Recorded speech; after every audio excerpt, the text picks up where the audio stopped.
सुप्रभात मंडळी, सुप्रभात. मी स्वप्नील कात्रड आपल्या सगळ्यांचं स्वागत करतो आपल्या लाडक्या यूट्यूब चॅनलमध्ये, ज्याचं नाव आहे मी मनाचा राजा. तर कसे आहात मंडळी? मजेत आहात ना? मजेतच असायला हवं. तर मंडळी, आता जिकडे तिकडे चर्चा तीच आहे. मी आता खाली आलो होतो तर चर्चा हीच आहे की गॅसबद्दल चर्चा आहे. LPG घरगुती जो गॅस आहे ना आपला बाटला, तो काही येत नाही. सगळेजण त्या गॅस बिचारा डिलेवरी बॉयला विचारून कधी येणार सिलेंडर. मी सुद्धा कालच बुक केला आहे, तरी पण मी आज लगेच त्याला विचारला, अरे बाबा आमचा कधी येणार आहे. आता म्हणजे गॅसच येत नाही. लोक आता भरपूर हे झालेली आहेत. आणि होते काय माहिती आहे का, आपल्याकडे 2 सिलेंडर असले ना तर पहिली माणसं कशी लगेच बुक नाही करायची. संपायला आला की तो निदान संपायला 8 दिवस आहे तर 8 दिवसाच्या आधी बुक करून ठेवायचे. लोक यायचा गॅस 2 दिवसात. पण आता लोकांचे सिलेंडर येत नाहीत लवकर. का कोण जाणे. असा काही इश्यू चालू आहे त्याच्यामुळे. आणि काय होतं मग, ज्यांच्याकडे कोणाकडे सिंगल सिलेंडर आहे ना त्यांची वाट लागते. आणि आता कालपासून सरकारने एस्मा कायदा लागू केला आहे. एस्मा कायदा लागू म्हणजे साठेबाजी करू शकत नाही. कुठल्या जीवनावश्यक ज्या वस्तू आहेत ना त्यांची साठेबाजी आपण करू शकत नाही. तर काय झालं आहे आता, काही का होईना पण किती जरी सरकारने निर्बंध आणले तरी थोडंफार काळा बाजार ब्लॅक मार्केटिंग वाढेल अशी भीती वाटते. कारण सिलेंडर ही जीवनावश्यक वस्तू आहे. आता मला तरी आपल्याकडे काही ठोस असं पुरावे नाही आहेत, पण ब्लॅक मार्केटिंग वाढेल असा संदेह निर्माण होतो. तर त्यासाठी सरकारने खास अशी भरारी पथकं नेमली पाहिजेत, जेणेकरून सगळ्यांना गॅससुद्धा भेटला पाहिजे आणि लोकांचं म्हणजे जी काळी बाजार जो ब्लॅक मार्केटिंग आहे ती पण नाही झाली पाहिजे. आता मी असं ऐकलं आहे त्या अशा गोष्टी असू शकतात, अफवा पसरवणे ॲक्च्युली या काळामध्ये. पण बरेचसे आता जे आमच्या रिलेटेड माझ्या रिलेटेड आहेत जे व्यवसाय आहेत पावाचे, ब्रेडचे, त्याच्यावर कदाचित उद्यापासून परिणाम होऊ शकतो. कारण कमर्शियल गॅस बऱ्याच ठिकाणी बंद झालेत. कारण बरोबर आहे, आधी जीवनावश्यक वस्तू म्हणजे सामान्य लोकांना प्राधान्य असतं अशा काळात. तर बघूया आता काय.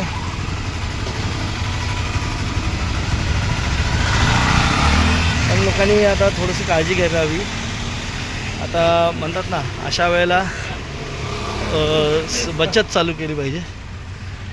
बचत चालू केली तरच फायदा होईल.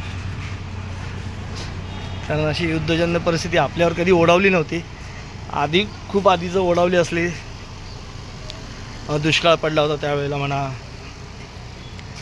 तर पण आता आपल्यासमोर जी परिस्थिती उभी ठाकली आहे तर त्याला आपल्याला तोंड देणं गरजेचं आहे.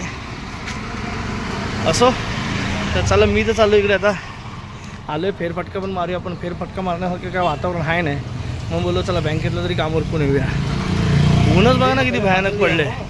ह्याच्यातनं व्यायाम करायचं म्हणल्यानंतर बापरे बाप, काय खरं नाही. तरी पण जाऊया, आपला राऊंडअप झाला पाहिजे.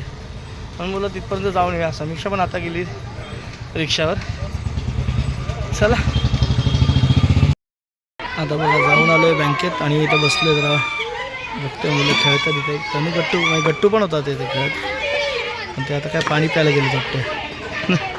ऊन आहे तरी बघा मुलांचा उत्साह कमी होते. काय आता 10वीचे पेपर चालू आहेत ना, त्यामुळे काही जणांच्या शाळा उशिरा असतात, काही जणांच्या शाळा लवकर सुटल्या आहेत. त्यामुळे मैदान फुल आहे.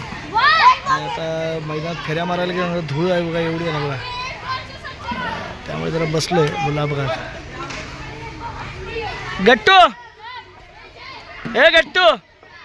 गट्टूने पेप्सी आणली वाटतं.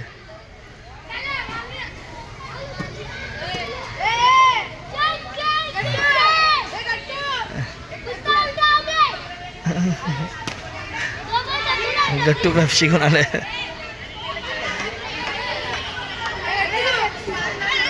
कुणी दिली पेप्सी?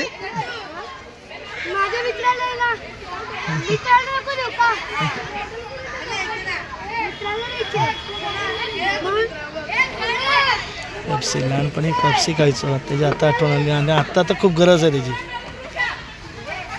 हां, पेप्सी खायला या. बसलं समजतं की खेळू द्या, चांगलं आहे. घरी मोबाईलवर बसण्यापेक्षा हे बरं. तनू असेल आता, तनू टी व्ही बघत असेल. मंडळी दक्षने इकडे बघा ज्वारी आणली. बोललं जरा ज्वारीच्या भाकऱ्या खाऊन बघूया. गव्हाच्या भाकऱ्या जरा थोड्याशा कमी करूया.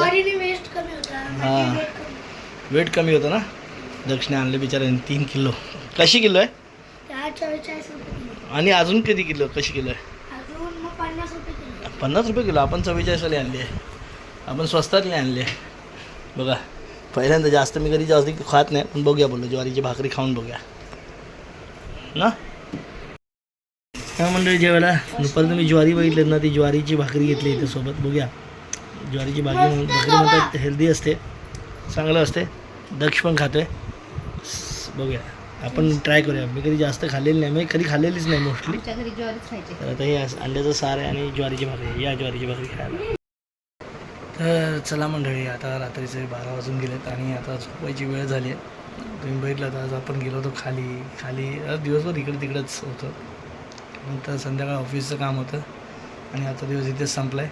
तर पुन्हा भेटू पुढच्या सकाळच्या ब्लॉगमध्ये. कारण दुधाला आता आजपासून सुरुवात केली आहे. उद्यापासून थोडं आणखीन दूध वाढवलं आहे आणि थोडा आता लवकर उठायचा माझा प्रयत्न आहे. बघूया किती वाजता तरी जाग येते बघू.